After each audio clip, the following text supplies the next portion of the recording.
இந்து மதத்தை தொடர்ந்து கொச்சைப்படுத்த வேண்டும் என்று இப்போது நடைபெற்றுக் கொண்டிருக்கின்ற திமுக அரசுக்கும் இதில் தொடர்பு உண்டு. வேறு நபர்களை வைத்து, வேறு இயக்கங்கள், அமைப்புகளை வைத்து இந்து மதத்தை கொச்சைப்படுத்துகின்ற வேலையை ஏன் முதல்வர், துணை முதல்வரே தொடர்ந்து செய்து கொண்டிருக்கிறார்களே. ஐயப்பன் பாடலை கொச்சைப்படுத்திய விஷயத்தை பாரதிய ஜனதா கட்சியின் வழக்கறிஞர் பிரிவு சும்மா விடாது, உரிய நடவடிக்கை எடுக்க வைப்போம். இதில் போலீஸ் உரிய நடவடிக்கை எடுக்கவில்லை என்றால் நீதிமன்றத்தை அணுகுவோம். இது சம்பந்தமாக நிச்சயமாக கடுமையான நடவடிக்கையை எடுப்போம், சட்ட ரீதியான நடவடிக்கை எடுப்போம்.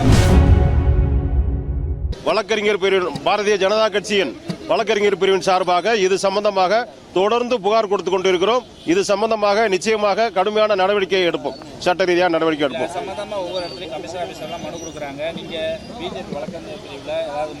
பிஜேபி வழக்கறிஞரின் பிரிவின் சார்பாக அனைத்து ஊர்களிலும் மனுக்கள் கொடுக்கப்பட்டிருக்கிறது. இதில் போலீஸ் உரிய நடவடிக்கை எடுக்கவில்லை என்றால் நீதிமன்றத்தை அணுகுவோம்.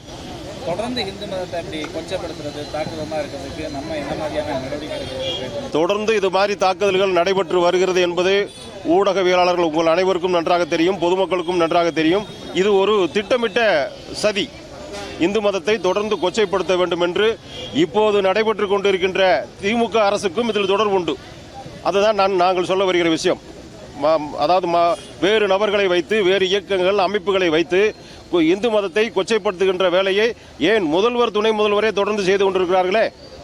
ஆகையினால் இந்த விஷயத்தை, இந்த ஐயப்பன் பாடலை கொச்சைப்படுத்திய விஷயத்தை பாரதிய ஜனதா கட்சியின் வழக்கறிஞர் பிரிவு சும்மா விடாது, உரிய நடவடிக்கை எடுக்க வைப்போம். இதுபோன்ற செய்திகளை மேலும் தெரிந்து கொள்ள எங்களது யூடியூப், ஃபேஸ்புக் மற்றும் ட்விட்டர் ஆப்களை சப்ஸ்கிரைப் செய்யவும்.